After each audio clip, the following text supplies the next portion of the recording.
Cage Warriors 104, Cardiff, Wales on April 27th. Jack Shore is defending his bantamweight title against his new challenger, Scott Malone. First of all, guys, thanks for joining me. No problem. Thank you. Belt's looking good sitting in front of you. Are you getting used to it now? Yeah, just about. Long time coming with obviously the palaver in September and then forward to December, but it's sunk in nice now, and it's nice to finally have that title. Yeah. And any additional pressures now you've got that? No, not really. It's just something that looks nice on the front room shelf. It's a short-term goal. Obviously, I'm looking at the bigger picture, and as appreciative as I am for being labelled the bantamweight champ, it's only a minor step in the larger scale of things. And do you find it motivating before training camp starts to be able to see that sitting across from you? Yeah. I've actually got like a screensaver of me holding the belt already, so it's in there. I know it's for the future. So what's it like sitting across from the man that you've got to take it off to get it? This is a sport to me, you know what I mean? I don't have any bad feelings towards Jack, he's respectful. But as a sport, and I like to compete. I've competed all my days through judo, so yeah, it's going to be good to compete against Jack, who is the best in the country. And you're used to travelling away from home to fight. I mean, most of your fights are you're having to get on the road, travelling through snowstorms and all kinds of things. Where does that motivation come from, and you know, how do you maintain that through a training camp? The motivation comes from every second of me working. I'm thinking about push myself to get where I want to be, which is Cage Warriors champion, hopefully UFC. And is that common for you as well? You feel those kind of motivating factors behind you?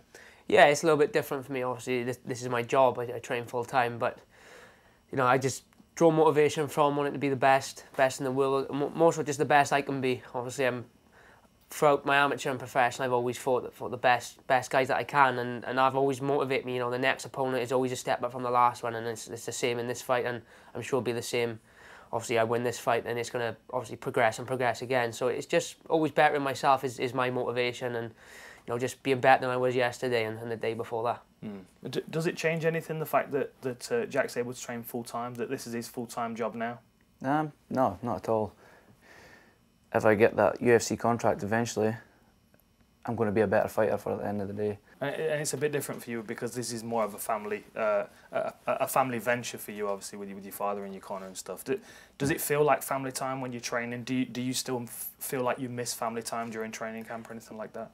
Yeah, I suppose I do a little bit, because obviously when we're in the gym, my dad's my head coach, but when we're in the gym, obviously he's not my dad, he's my coach then. So it's not the same sort of relationship you have in the house. And obviously I still see my family quite regularly, but obviously it's your friends and family that miss out then. Obviously when you can't do certain things because of training, you know, on the weekends you're beating in, you're training, you're strict, and it does obviously have a little effect on them, but you got to look at the bigger scale and the bigger picture. It's necessary sacrifices to make, and if I don't make them, then obviously I wouldn't be in this position where I am today. So that's what motivates me to just keep making those sacrifices and keep looking at the bigger picture. It'll all pay off in the end, and I'm obviously confident that that's the case.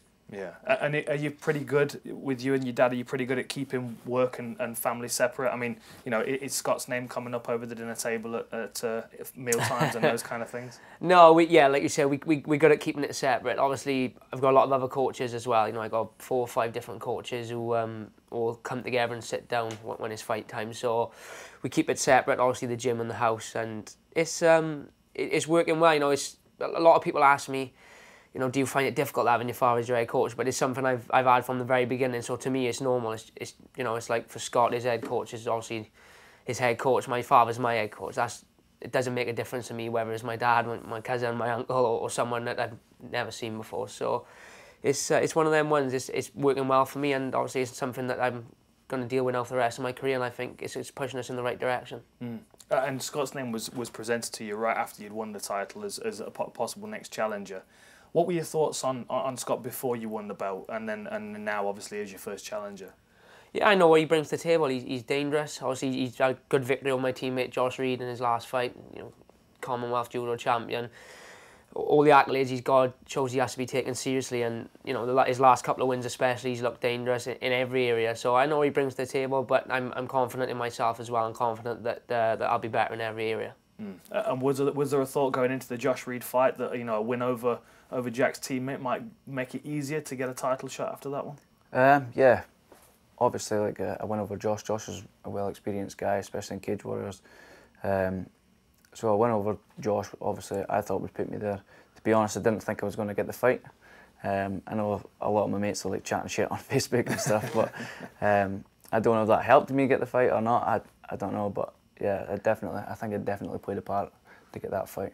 So out of your 3 performances that we've seen on Cage Warriors recently, what has been the best example of you as a fighter, of what you've got to offer?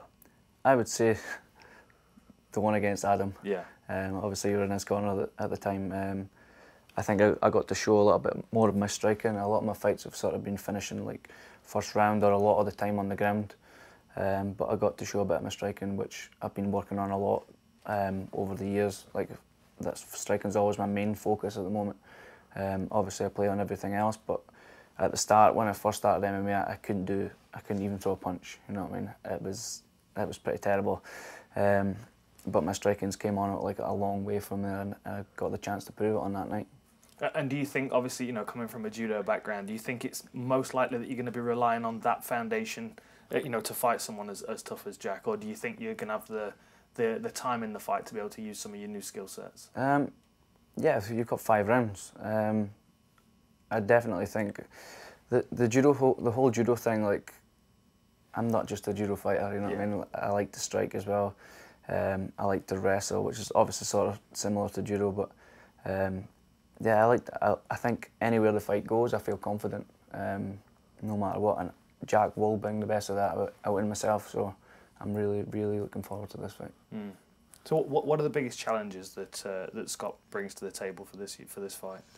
Obviously, his wrestling and his submission game is what, as he said, what we've seen the most out of him is that's where he's got a lot of his wins. But you've seen in the arm single fight, obviously he can strike as well. So, you know, I've gone into this camp and this fight with a mindset of I've got to be prepared to go in every area, whether that be the clinch, the ground game, or obviously standing and banging it out on the feet as well. It's that attitude of just come out, see where the fight goes and take it from there. You know, I'm not a big believer in set game plans and training a certain way for a certain fight. It's a matter of just when that bell goes, taking it as we see it. And as an unbeaten fighter, do you always feel like you're able to improve between fights? I mean, I always learnt a lot from my losses, but obviously because you've not got any losses on your record, you know, where do you get the motivation to continue improving? Like I keep saying, it's just being better than I was yesterday. Obviously, if I fought Jack Shore from a year or 2 ago, it would be a mauling. So, you know, I feel like every fight I'm a better version of myself, and I feel every fight I'm just leveling up slowly but surely, getting better every fight. And obviously, like you said, I don't have those losses to learn from as such. But I've lost in my career, also amateur boxing fights. I've lost jiu-jitsu matches, so I know how it feels, and that's a big part of my motivation as well, is making sure I don't have that feeling again. And that's just where it comes from. And I'm, like you said, I'm confident that every fight I'm a better version of myself. You know, I don't ever feel like I'm stagnant or standing still. I feel like I'm improving, and obviously that's why I've worked my way through the ranks and eventually got the title, and now looking to move on to bigger things. And is there a pressure fighting an undefeated fighter? Is there an excitement that you could possibly hand him that first loss? I'd say more of an excitement rather than pressure. I feel the pressure's probably on Jack himself, whether he feels it or not, but it's obviously his hometown. He is the unbeaten fighter, so I feel like I'm going to be the one to take that away from him on the night. You know what I mean? It's it'll be a great feeling. And the challenge of fighting him in his hometown, where obviously, you know, the majority of the crowd are going to be in support. It means nothing to me. Like you said earlier, like a lot of my fights have been, I fought a guy from Doncaster in Doncaster. A lot of the times I'm getting booed coming out, and it sort of spurs me on a little bit. I think if I was to fight maybe at home, I'd feel a little bit more pressure. If I'm going to come out towards, like, I don't know how many people are going to be there, like 1,000 people. Probably like 880 of these guys are going to be all for Jack. But yeah, I'm looking forward to it. Like I think I strive off that negativity every day. Yeah. Well, I mean, you said something quite interesting there. You said about, you know, not feeling the pressure unless you were fighting in your hometown. Is there a pressure? I mean, you sell a lot of tickets. A lot of people come to watch you perform because they've got high hopes, expectations of you. You know, is there a pressure that you've got to show up and perform every time for these people? I don't feel it adds any pressure where I fight. Obviously, I fought in Belgium I fought an English guy in London. So I have fought as an away fight, and in all honesty, the feeling I have going into the cage, whether it be home or away, is the same. Obviously, having that big crowd behind me and that big support and that atmosphere, it's a better feeling for me on fight night. Obviously, I can thrive off that atmosphere and take in the crowd, and I use that to spur me on. Whereas obviously he's using the negativity to spur him on and to silence the crowd. I sort of use it to get that reaction out of the crowd. So it's not something that adds any pressure. It's something I enjoy, and who doesn't like fighting at home? Most of my fights have been in Wales, and obviously it doesn't get no better than that for me to fight in front of 4,000 or 5,000 people. Where 99% of them are there to watch me win. It's a great feeling for me, and I'm looking forward to it again. Yeah. And what do you do between? So I mean, we're a few weeks out from the fight now. What do you do between now and the fight, as far as preparation, as far as research goes? I mean, all the research, so to speak, is done. We do that early on in the camp. So, right. Like I said, I'm not big into game plans, but you'd be a fool not to take into account your opponent's strengths and weaknesses. So we do that early on, so we can implement the good habits, so to speak, during fight camp. 4 weeks out now, we're just sharpening the tools, staying fit, staying healthy, but also, we're still going hard every now and then to get that sharpness. And I don't really wind down until sort of five days to a week out from the fight. So it's all systems go at the minute, and I'm feeling good. I'm looking forward to the night.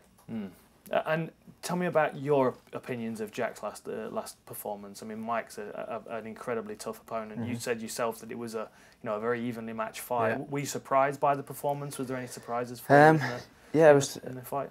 I was surprised by Jack's sort of back control and stuff. He done really well in there. I think I was expecting maybe Mike to control him a little bit more on the ground. He was done a really good job from switching from the rear naked choke to the ground and pound.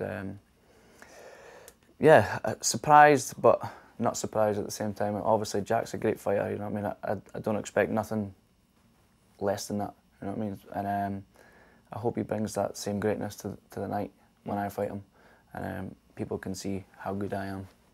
Do you think he's taking you seriously as an opponent? I would hope so. Yeah. Yeah. I don't see why anybody shouldn't. You know what I mean? Yeah, he's a great fighter. He knows himself. I think everybody on the bantamweight sort of top five is always going to be a good fight, no matter what. And any serious professional fighter is going to take anyone seriously, because it only takes one punch to knock someone out. So yeah, I would hopefully he's taking me seriously. Maybe need to ask him that. Well, follow it up. Are you taking him seriously? Yeah, of course.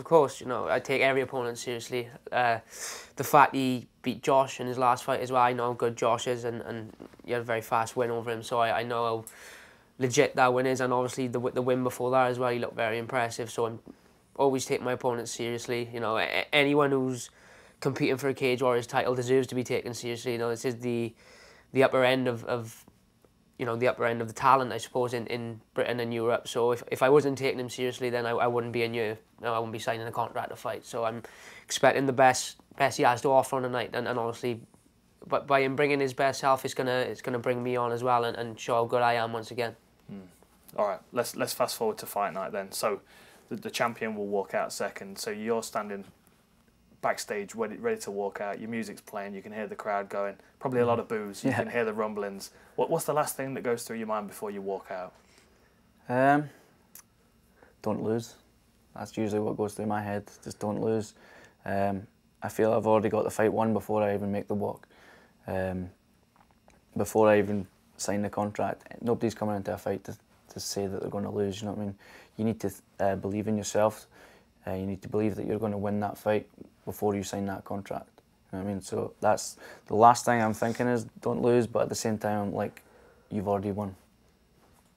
And what about yourself? For me, it's just, the showtime sort of thought. It's the hard work's done. Obviously, all the media, the weight cut, all the tough training, the sort of stuff that people can find not so enjoyable is done. This is the fun part now. It's just about going out there, bringing the best I can to the table and just enjoying what I do and enjoying the experience. And my mindset has been that from amateur right the way through till pro.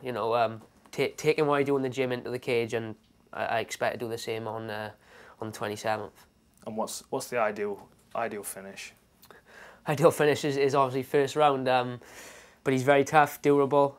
Whether it goes 1 round, 3 rounds, 5 rounds, you know, I'm prepared for it to go anyway. But ideally, I'd like to get the finish. I can see myself getting the finish, but if I got to grind it out and you know, tough it out over 5 rounds, then I'm prepared to do that as well. And what about yourself? Obviously, you know, a decision if it's necessary is there, but the ideal scenario. I've had like dreams about me finishing it inside three rounds, so I'm just going to go with that.